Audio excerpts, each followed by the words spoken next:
Aloha! I'm Dick Pryor from the Hawaiian island of Oahu, welcoming you to Ford Island in the middle of Pearl Harbor, Hawaii, where today we're going to be conducting an interactive webcast. Glad to have you with us, including 124 schools, more than 8,000 Oklahoma school students. We're glad you could be here. We want you to participate. So as we progress through our program today, we want to make sure that you ask questions of our guests. You can do that through the blog. So please go to the blog when you have a question, and we'll try to get to as many questions as possible. We're here because this is a very special week. This is the week commemorating the 66th anniversary of the Japanese sneak attack on Pearl Harbor. As many of you may know, that is what precipitated the United States entering World War II, and it happened right here, right behind us.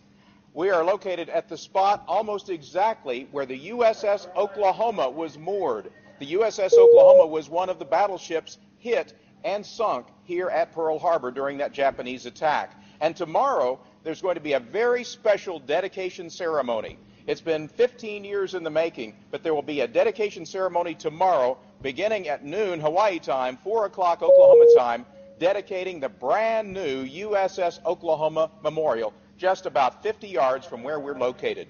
It's my pleasure now to introduce the Executive Director of the Oklahoma Historical Society, Dr. Bob Blackburn, who is here to tell us more about the USS Oklahoma, and he has some artifacts. Good morning. Aloha, Dick. Aloha. Why was the USS Oklahoma important, and what happened here at Pearl Harbor important? Well, several reasons. First, the people of Oklahoma raised money to design and manufacture a full silver service for the ship.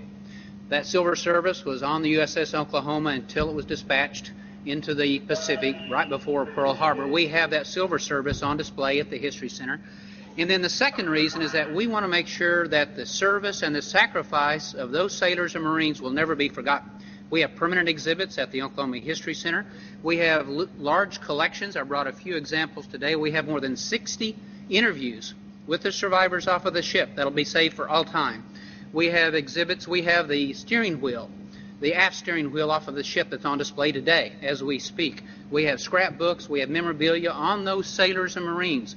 Their stories will never be forgotten because of that. We have a few stories with us today. For example, one that is especially poignant is that we have a menu that was used on board the ship on the last Thanksgiving in 1941, just a few weeks before the bombing. Right. It shows what the men were served that day on the ship. It says Thanksgiving Luau, 1941, USS Oklahoma. We have typed copy of the items that Frank Richard Spencer lost during the bombing. We have artifacts manufactured on board the ship, like an ashtray. We have and this says, if you can't tell, it says USS Oklahoma on the ashtray. It does. We have a circuit board plaque that was taken off of the ship before it was sent for salvage. We have a silk handkerchief that was manufactured on board. Many of the men on the USS Oklahoma had these handkerchiefs, and we have several in the collections. And then we have a special artifact that was donated to us 2 years ago. It is a flag that was presented by the men of the USS Oklahoma to a family in Spain during the Spanish Civil War in July of 1936. This flag was flown from the balcony of that American family, protecting them from the fascists of Spain at that time. During the Spanish Civil War. During the Spanish Civil War. And so the USS Oklahoma never fired a shot in anger, but they were still protecting Americans around the world and representing American interests. This flag protected an American family on foreign soil. This flag passed down in that family, and Mr. Odom donated it to us, and it will be there for all time as a symbol of the sacrifice and service. And Mr. Odom is here in Hawaii. He will be here at the ceremony tomorrow. I look forward to seeing him again. So those are some of the artifacts that you have. Let's talk about the Oklahoma for just a moment. Obviously, it was commissioned in 1916, did not fire a shot in anger. It served a very important role during the Spanish Civil War, and then came here where it was moored. What were these sailors and Marines doing aboard the USS Oklahoma during that period of time prior to the bombing of Pearl Harbor? They would have been preparing the ship and keeping it in good shape. It was a ship that was well maintained, and those sailors and Marines were very proud of the Oklahoma. We still see that today with our survivors who have been working with us for more than 20 years to save these stories. And so those days were very vivid in their memory. The memories that those sailors and Marines had on the day of the bombing are very vivid. the days leading up to it. That is a time in their lives when they felt a sense of brotherhood with their fellows. They have still a sense of bond with the sailors and Marines off the Nevada and the Arizona and the other ships. And there was a sense that they were there at a very important time in our history.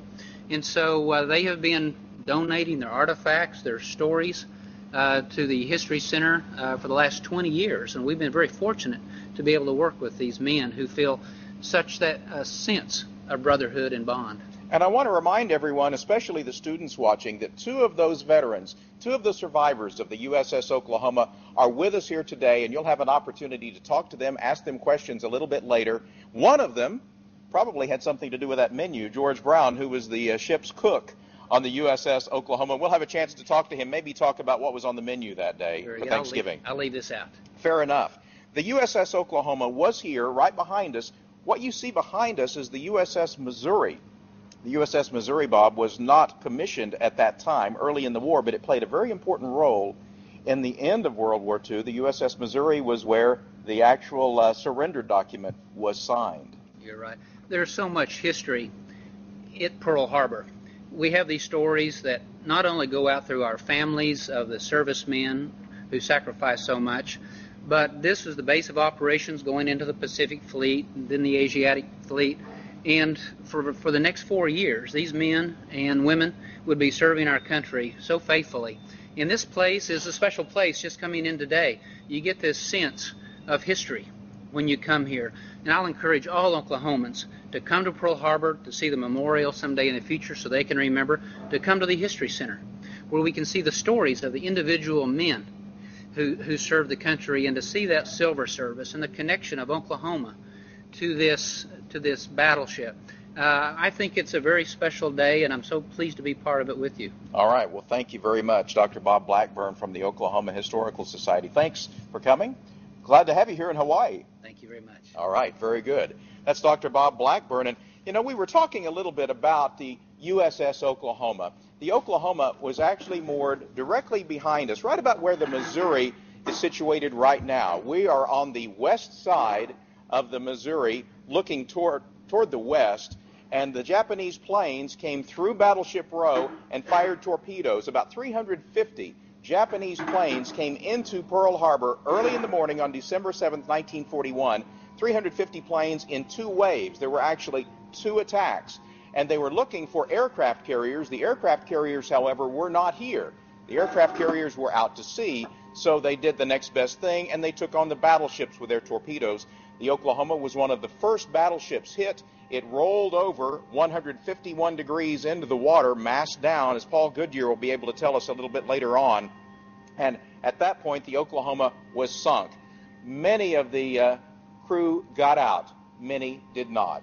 Many died here at Pearl Harbor. And we'll talk a little bit more about where they are today and the memorial, which will be remembering them and also remembering all of their crewmates aboard the USS Oklahoma. That's a bit of history. Now let's talk about the memorial, and I'm joined now by State Senator Jim Reynolds. Welcome. Good morning. Aloha, Oklahoma. Yes, aloha. We're glad to have you here, and I know you've been involved in the development of this memorial for quite some time. Tell me about your involvement. Well, for me, Dick, it started shortly after I became a senator in 2001. A lifelong friend introduced me to Paul Goodyear and what we call the Oklahoma family, and that's just a group of people who share a passion for what these guys did. Shortly after that, I met some others who had a similar vision to get a memorial built that Paul had carried for a number of years, and together we began working on that memorial. And it's been a quest that we are finally seeing come to pass. It's exciting. I know you've been involved in it personally. What has the state of Oklahoma done to try to make sure that this happens? Well, the state itself, through the legislature and the Centennial Commission, was able to raise nearly $500,000 if necessary. They've committed about $350 so far and said if there's any shortfalls, we're going to take care of it. But more importantly, it was individuals and corporations across the state that donated money, substantial amounts, to get this done. And in addition to that, the labor, the volunteers that really pushed to make this happen all pretty well come from Oklahoma. And it's an exciting time that it should happen during our centennial year. People have asked, was that by design? No, we'd like to have this done 50 years ago, 60 years ago, but it just happened to happen during our centennial year, and that's all the better. The fact that you have gotten to know some of the survivors, what has that meant to you in terms of seeing this to fruition? For me personally, that's meant everything. Everybody that's worked on this project has different things that motivate them, and for many, it's the 429. I didn't know them. I couldn't know them, obviously, but it's the survivors I've met, Paul Goodyear, who they're going to see in just a little bit, Ed Veazey, George Brown. To meet them has just been the thing that's driven me when times were hard and we kept hitting walls that we didn't think we could get past. It's meeting those guys. They're a special group of people. You mentioned the 429. The Oklahoma had about 860 sailors and Marines on it, lost 429. Yes. Some of them were never identified. They're buried at the Punch Bowl, which Yes. is in downtown Honolulu. Paul Goodyear was telling me, and also George Smith, who is another one of the USS Oklahoma veterans who survived, telling me that for them, that this memorial is more about the families of those who were lost than it is about them. Yeah. You know, Paul has shared so many times, he said, you know, we who survived, we went home and we went home to families. But those who perished, families were affected. And as most of everybody knows, there's just nothing quite like a family. And so they are the ones that really has motivated the survivors, Paul and Ed and others. They're always talking about the families and getting this done for those families. And there's so many families that are here today. One of them, Mrs. Byers, her husband, Gene, he passed away this last year. He wasn't able to come, but she is here. She traveled on her own to be here to support the family and those 429. I mean, his marker is not up there. He was a survivor that day, and yet she's part of this process. She wants to see this completed for the others. And although 429 perished that day, only about 90 or so still remain, still are with us, but we have a pretty good turnout. About 15 of those survivors are going to be here tomorrow. Yes, that says a lot, absolutely. Well, Senator Reynolds, thank you very much for joining us. Enjoy your stay in Hawaii. It's good to see you again, and thank you for the work that you've done. Thank you very much, Dick. Good to have you here. Good day, Oklahoma. Remember, everyone, that you're going to have an opportunity to go onto the blog. You'll be able to ask questions of our veterans that you're going to meet in just a few minutes, and they are amazing. These gentlemen are fantastic. Paul Goodyear has been so involved in getting this memorial established, and we're glad to have him here. And we mentioned George Brown, the ship's cook, is going to be joining us. So be thinking about the questions that you have for them, because they have some great stories to tell. I can assure you of that. It's my honor now to be joined by Tucker McHugh, who is the co-chair of the USS Oklahoma Memorial Executive Committee. What a great day this is, and welcome. Aloha to you. Aloha. It's great to be here in Hawaii. It's just a beautiful, beautiful day, and it's going to be a wonderful event tomorrow, the dedication of the USS Oklahoma Memorial, 66 years after December 7th, 1941. We're going to honor forever 429 sailors and Marines in a lasting and fitting manner. A memorial designed by Don Beck. And Don Beck is on my left. Aloha to you, Don. Aloha. Good morning. Good to have you here, and we've had a sneak peek. It looks great. Good. We'll talk more about that in just a moment. But Tucker, I want to ask you about how this all happened. Where did the idea come from, and how did this happen to finally have this memorial to the USS Oklahoma right here? I think it was a joint idea. Senator Reynolds alluded to an individual, his friend of his, that came over and said, there's no memorial to the USS Oklahoma. One day, about the same time, I was watching the History Channel, and there was a park ranger on there. He said, from time to time, Pearl Harbor survivors come over here, and they ask to see if there's any parts of the battleships left. And sure enough, there were. And I thought, well, maybe there's parts of the USS Oklahoma. And I sent a friend of mine over here, and sure enough, we found a piece of the USS Oklahoma. But more importantly, we too independently said, hey, there's no memorial. That is just not right. We're going to make that right. That was a shameful oversight, and to honor or to have really 429 men forgotten about. Mm-hmm. And we were bound and determined we were going to change that. And we joined forces and formed a team, and here we are. But it wasn't easy. A lot of work. A lot of work, but we succeeded. tomorrow will be the day. And the co-chair is Admiral Greg Slavonic, who Admiral was Greg also Slavonic. instrumental in making this happen. Yeah, another naval officer, and he did an awful lot of work as well to make this happen. Admirals can sometimes part ways, so we needed an admiral to make some phone calls and have people listen. But I have to say that Representative Tom Cole made sure that we would have the land to build our memorial. And sure enough, when that happened, a lot of people started returning our phone calls and paying attention. They all kind of fell in line. And tomorrow it will all be dedicated. Don Beck, I want to talk to you for just a moment about the memorial itself. It is situated, I would say 50 yards from here, something like that, not very far at all. What was your inspiration for the memorial? The real inspiration came about on what really would be good enough.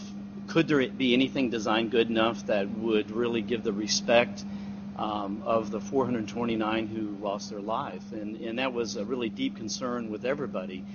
And as we progressed through the design, meeting with the survivors, and there's a lot of Navy people deeply involved in this project and in the design of the project, we really thought that it really should be something that related to the Navy.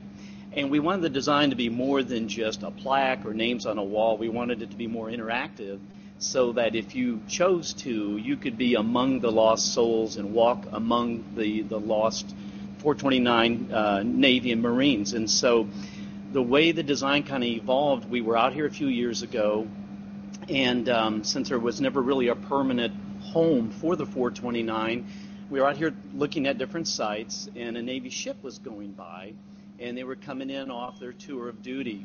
And when the Navy comes in, there's a tradition called manning the rails, and you probably have seen it, where the sailors are in their dress whites and they're coming in and they're manning the rails. And that really kind of gave the inspiration for our 429 in white marble, in perfect alignment, and for them and for us and for everybody, it is these 429 finally coming home as proud as they can be 66 years later. And they're coming home for the final time, and their ship coming in, they're manning the rails. And that was the inspiration for the white perfect alignments of each marble column. Well, Don, it looks great. We'll be looking at it tomorrow when it's officially unveiled and dedicated. That will be so exciting. It's good to have you here in Hawaii. Thank you. Thanks for having us. You bet. Very much. Thank you. Thank Tucker McHugh, great work. Thank you. Good to have you here. Enjoy tomorrow. I know it's going to be a fantastic day. It will. I want to remind all of our school students you have an opportunity to participate in our interactive webcast. We'd like to hear from you. We'd like to have questions, so be sure and go to our blog, and you can send us questions for our veterans. We're going to be talking to them in just a few minutes, but there's one special story that I would like to share. So many great stories, and I'll tell you a little bit later about how you have an opportunity to participate in a statewide story collection project. But in the last 5 months or so, we at OETA have been involved in collecting World War II stories on our own. They have been compiled, many of them have, in a documentary that will air tonight at 8 o'clock Oklahoma time on OETA, and I invite you to watch it. You can also watch it on our website. It will be streamed live on our website worldwide. And one of those stories is the story of Paul Goodyear.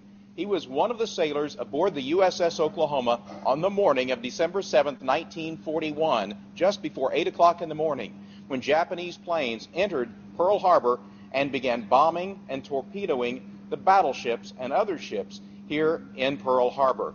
Here is Paul Goodyear's story from Oklahoma World War II Story.